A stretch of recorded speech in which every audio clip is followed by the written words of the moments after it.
Municipal గారు. ఓహో, ఉరి శిక్ష ఖాయంగా పడుతుందంటారా? 100కి 100 పాళ్ళు. పోలేండి, వాళ్ళ కష్టాలు గట్టెక్కిపోతాయి పాపం. అయితే అక్కడ నా తాగు నేను చస్తే ఇక్కడ మీరు మాత్రం కడుపు నిండా తాగుతుంటారన్నమాట. ఇప్పుడు ఎగిరిగా అసలు జైలు నుంచి ఎప్పుడు వచ్చావు, ఎలా వచ్చావు? వదిలేశారా? వాళ్ళు ఎందుకు వదులుతారు? నేనే తప్పించుకొచ్చాను. ఏదో రకంగా విడిపిస్తామని చెప్పి ఏ పాపం వరకు నుండి నన్ను జైలుకి పంపించారు. అక్కడ నేనేమైపోయానో నా అతి గతి తెలుసుకోకుండా మీరు ఊరుకుంటే తప్పించుకురాకుండా ఏం చేయమంటారు? నీ మొహం, నువ్వు జైలు నుంచి పారిపోతే నీ మీద కేసు ఇంకా బలపడుతుంది. మేము నిన్ను విడిపించాలని చేసే ప్రయత్నం అంతా దెబ్బతింటుంది. అయితే మళ్ళీ జైలుకి వెళ్ళిపోనా? వద్దొద్దు, ఆ తెలుగుతో పని చేయొద్దు. ఇదిగో ఈ వీరభద్రం గారితో పాటు పట్నం వెళ్ళి ఆయన హోటల్లో ఉంది. మేము నీ పని పూర్తి చేసే వరకు ఆయన నిన్ను జాగ్రత్తగా చూస్తుంటాడు. ఏం వీరభద్రం గారు? ఆహా, మా హోటల్లో పెడితే ఆ భగవంతుడు కూడా కనుక్కోలేడు. బాబుగారు, బాబుగారు, ఏమిటా కంగారు? కాపాడండి బాబుగారు, నా మొగుడిని ఎలాగైనా కాపాడండి. జైల్లో ఉన్న ఖైదీ నేను కాపాడటం ఏంటి? వాడు జైలు నుంచి పారిపోయి వచ్చేసాడు బాబుగారు. జైలు నుంచి తప్పించుకున్నాడా? మున్సిపల్ గారేందో వదిలిస్తామన్నారంట. ఎందుకు వదిలించలేదని నిగ్గదీసి అడుగుతున్నాడు. అసలు వాడు కూనియే చేయలేదంట బాబుగారు. మరెవరు చేశారట? అదే నాకు అర్థం కావటం లేదు.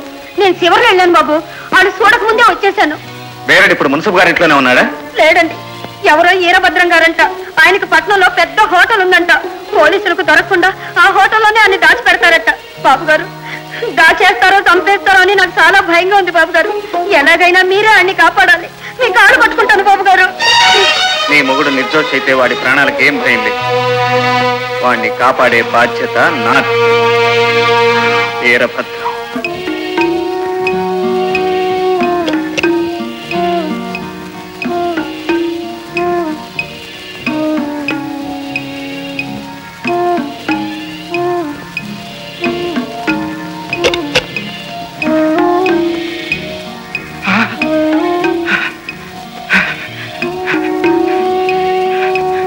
బాబుగారు, ఏం మాట్లాడు, ముందు ఇక్కడి నుంచి బయటపడాలి.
బాబుగారు, మీ నాన్నగారు నేను చంపలా.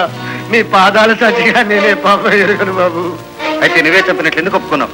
తర్వాత ఇడిపిస్తాము, ఓ 10 ఎకరాలు పొలం ఇస్తామని చెబితే ఓ ఏడాది పాటు జైల్లో గడిపెట్టి ఆ తర్వాత నా దరిద్రం తీరిపోద్దు కదా అని ఆశపడ్డాను బాబు. మరి నాన్నగారిని ఎవరు చంపారు?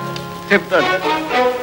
అసలు పొలం కాడ యాటలు కొయ్యాలి రమ్మని మున్సిపల్ గారు కబరెట్టి కత్తి నూరుకుని వెళ్ళాను. ఆ తర్వాత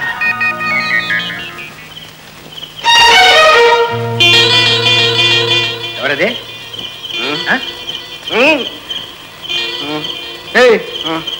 ఇదిగా నువ్వా? నీ అమ్మ కడుపు గాలి ఏమొచ్చిందా నీకు? పొద్దుగుకెళ్ళి గుర్రానిచ్చావు.